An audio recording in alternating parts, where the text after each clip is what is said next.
27वीं तरमीम के बाद पैदा होने वाली सूरत हाल पर बात करते हैं। ये दलील दी जा रही है कि चंद जजेस के इस्ताफी होने से कोई फ़र्क नहीं पड़ता, जबकि अक्सरियत जजेस अदालतों में काम कर रहे हैं और हल्फ उठा रहे हैं। वहीं पार्लिमान की 2/3 ने इसे मंजूर किया है, लिहाजा एहतजाज वाले अक़लियत में है जो बेमानी है। आपके नज़दीक क्या ये वैलिड पॉइंट है? ये मौक़िफ़ में कोई वज़न दिखाई देता है आपको? देखिए, अगर बात फ़र्क पड़ने से हो तो जब काजी फ़ाइज़ ईसा ने बल्ला छीना था तो कोई फ़र्क पड़ा था? नहीं पड़ा था। इलेक्शन हो गए। 8 फरवरी 2024 का इलेक्शन मैंडेट चोरी हुआ, कोई फ़र्क पड़ा? कोई नहीं पड़ा। उसके बाद मखसूस नशिस्तें छीन ली गई, कोई फ़र्क पड़ा? नहीं पड़ा। उसके बाद अक़लियत अक्सरियत में बदल गई, कोई फ़र्क पड़ा? नहीं पड़ा। उसके बाद 26वीं आईनी तरमीम आ गई, कोई फ़र्क पड़ा? नहीं पड़ा। उससे पहले इलेक्शन एक्ट में तब्दीली हो गई, कोई फ़र्क पड़ा? नहीं पड़ा। उससे पहले लातादाद और बेशुमार जाली झूठे मुकदमे बने, कोई फ़र्क पड़ा? नहीं पड़ा। उसके बाद 27वीं आईनी तरमीम आ गई, कोई फ़र्क पड़ा? नहीं पड़ा। सिकंदर सुल्तान राजा मुद्दत पूरी करने के बावजूद अपने ओहदे पर मौजूद है, कोई फ़र्क पड़ा? नहीं पड़ा। और उसके बाद 27वीं आईनी तरमीम आ गई, कोई फ़र्क पड़ा? नहीं पड़ा। उसके बाद 28वीं आईनी तरमीम आने वाली है, कोई फ़र्क पड़ेगा? नहीं पड़ेगा। उसके बाद आज आज़ाद अदलिया जो पहले ही 128वें नंबर पर थी, आज उसका क्या हाल हो गया, कोई फ़र्क पड़ा? नहीं पड़ा। आज़ादी इज़हार राय कम है, कोई फ़र्क पड़ा? नहीं पड़ा। इसके अलावा कोई बुनियादी इंसानी हकूक़ हैं, कोई फ़र्क पड़ा? नहीं पड़ा। आप बदतरीन मुआशी बहरान में हैं, कोई फ़र्क पड़ा? नहीं पड़ा। आप दहशतगर्दी की जंग लड़ रहे हैं, कोई फ़र्क पड़ रहा है? नहीं पड़ रहा। दहशतगर्दी और बदतरीन मुआशी बहरान को जोड़ें अपनी घरेलू नफ़रतों और तकसीम से, कोई फ़र्क पड़ा? नहीं पड़ा। जिंदा मुआशरों में ये फ़र्क पड़ते हैं, मुर्दा मुआशरों में ये फ़र्क नहीं पड़ते। वहाँ फ़र्क पड़ते हैं जहाँ लोगों से बड़े मुल्क होते हैं, जहाँ लोगों से बड़े अवाम होते हैं, जहाँ लोगों से बड़ा आइन होता है, जहाँ लोगों से बड़ा कानून होता है। जहाँ लोग बड़े होते हैं और ये आइन, कानून, मुल्क, कौम और ये छोटे रह जाते हैं, वहाँ कोई फ़र्क नहीं पड़ता।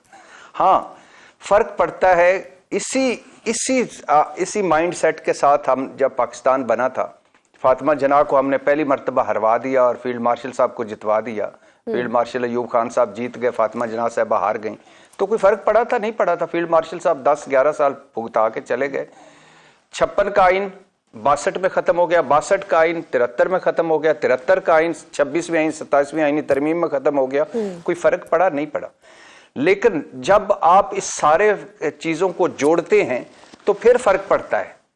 फिर ये फ़र्क पड़ता है कि कौमें जो होती हैं वो किस तरह तरक्की करती हैं। मॉडल दो ही हैं, या तो आप ये सारा कुछ कह दें कि ये कुछ भी नहीं है भाई, ये जो आपका जो आइन में आपने लिखा हुआ है, बुनियादी इंसानी हकूक़, आज़ाद अदलिया, आज़ादी इज़हार राय, अच्छा अस्पताल, अच्छा स्कूल, अच्छी तालीम। आप मुझे बताएं, मरियम नवाज साहबा ने 95 मंसूबे लॉन्च कर दिए हैं जी। कभी कोई उन्होंने बात की है उस पर कि ये जो 2.5 करोड़ बच्चे स्कूल से बाहर हैं उनका क्या बनेगा? कोई तादाद उन्होंने बताई हो कि अब 2 करोड़ रह गए? किसी को कोई खाने पीने का मिल रहा हो, किसी को कुछ चीज़ें कोई हो चल रही, कोई फ़र्क नहीं पड़ता। नवाज शरीफ साहब यास्मीन राशिद साहबा की सीट से जीत गए, कोई फ़र्क नहीं पड़ा। ख्वाजा आसिफ साहब रियाना डार साहबा की सीट से जीत गए, कोई फ़र्क नहीं पड़ा। तो फ़र्क अगर आप इस तरह सोचते हैं कि नहीं पड़ता, इसी तरह हमने पहले लेके आए और फिर 1971 में पहला फ़र्क पड़ा।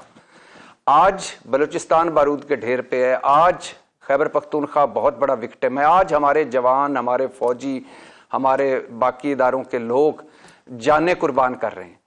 तो अगर आप समझते हैं कि ये सारी चीज़ें आपस में इंटरलिंक नहीं हैं, अगर आप समझते हैं कि आपका रास्ता ठीक है, तो फिर तो कोई फ़र्क नहीं पड़ा।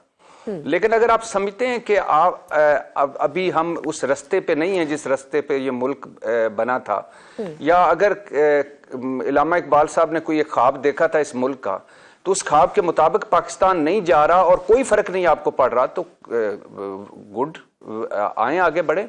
और अगर कायदे-ए-आज़म मोहम्मद अली जिन्ना साहब और या लाखों लोगों ने जो कुर्बानियाँ दी, अगर वो आज का पाकिस्तान नहीं है जो कायदे-ए-आज़म साहब ने देखा था, तो फिर अगर आपको नहीं फ़र्क लगता तो ओके, आगे बढ़े।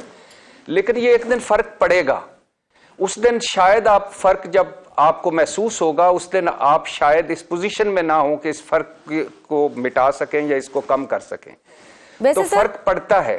राइट, वैसे सर कल अपोजिशन इत्तेहाद तहरीक-ए-तहफ़्फ़ुज़ बिल्कुल सही। तहफ़्फ़ुज़ पाकिस्तान के रहनुमा साजिद तरीन ने भी सुप्रीम कोर्ट के जो मुस्ताफ़ी जज हैं अतर मिनल्ला से उन्होंने मुलाकात की। तो ये भी खबर आ रही है कि जस्टिस मंसूर अली शाह भी कराची जाएंगे, वकला से खिताब होगा, वहाँ से कोई तहरीक शुरू हो सकती है। आपके पास क्या खबर है, क्या वकला की जानिब से कोई बड़ी तहरीक शुरू होगी?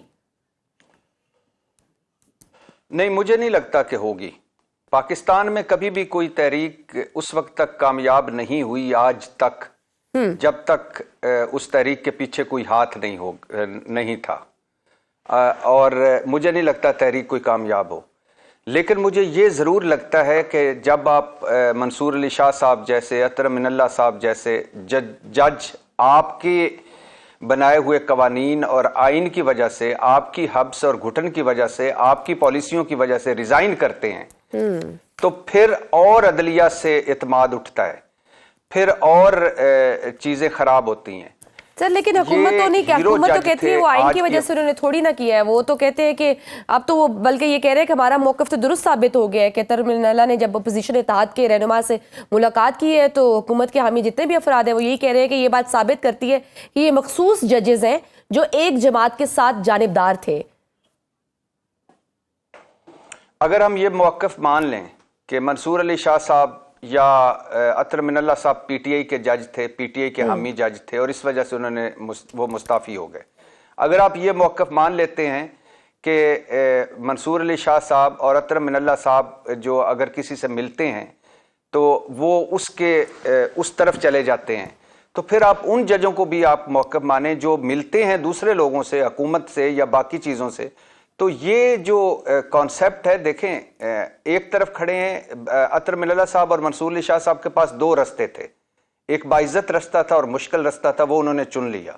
एक दूसरा रास्ता था, वो था जस्टिस कयूम वाला, जिसमें शहबाज शरीफ साहब उनको कह रहे हैं कि भाईजान, मतलब नवाज शरीफ साहब चाहते हैं कि आप इस तरह की सजा दें बेनज़ीर भुट्टो साहबा को।